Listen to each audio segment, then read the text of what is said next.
Aðeins smá svona útidúr varðandi orðasmíð í faginu. Það er ekki hægt að segja það að orðasmíð hafi beinlínis blómstrað hérna í kynfræði eða sexology.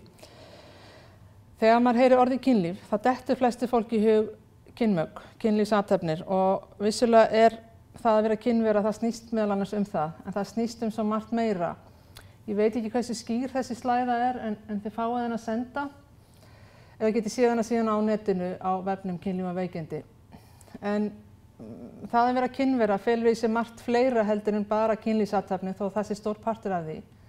Það felur í sér okkar sjálfsmynd, hugmyndir okkar karlmann eða konu á þessu sviði og frá því við erum lítil þá snýst þetta kynferðisþroska okkar.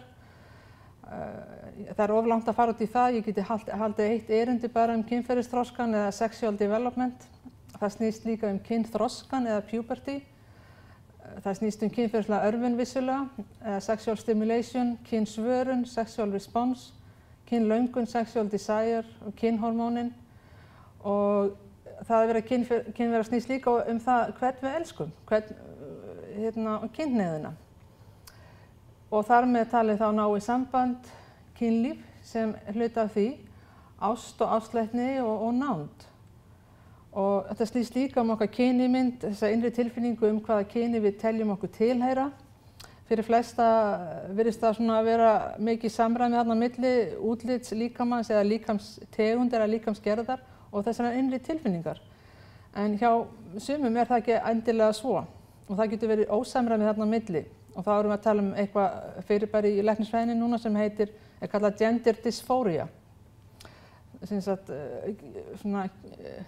Ég sá eina þýðingu sem heitir kynsemdarröskun. Það er nú eitt nýtt orð.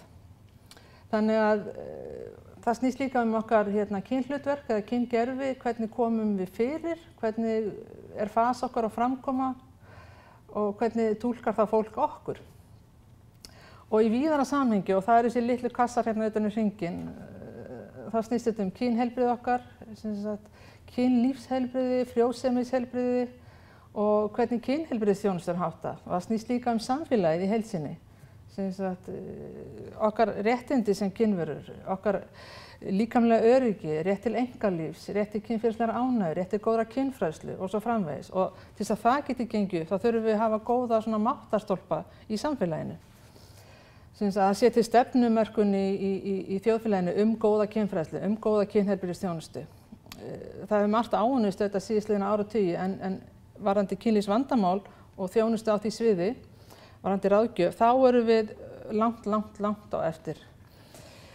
En þetta orð, kynverund mannsins, þetta er nýtt orð og það má segja að þetta sé reglífar hugtak, tengist öllu því sem viðkemur okkur sem kynverum. Þannig getum við talað kynverund langveikra, kynverund aldraðra, kynverund barna. Þið sjáu hvað er erfitt að tala kynlíf barna vegna þess að þá tengjum við það við kynlífsathafnir sem er ekki heppilegt. Það er mikið betra að tala þá kynverund barna. Þannig sjáum við þetta orð getur nýst sem reglífar hugtak. Ég vona að ég hef ekki þreytt ykkur mikið með þessum útidúr en held bara áfram.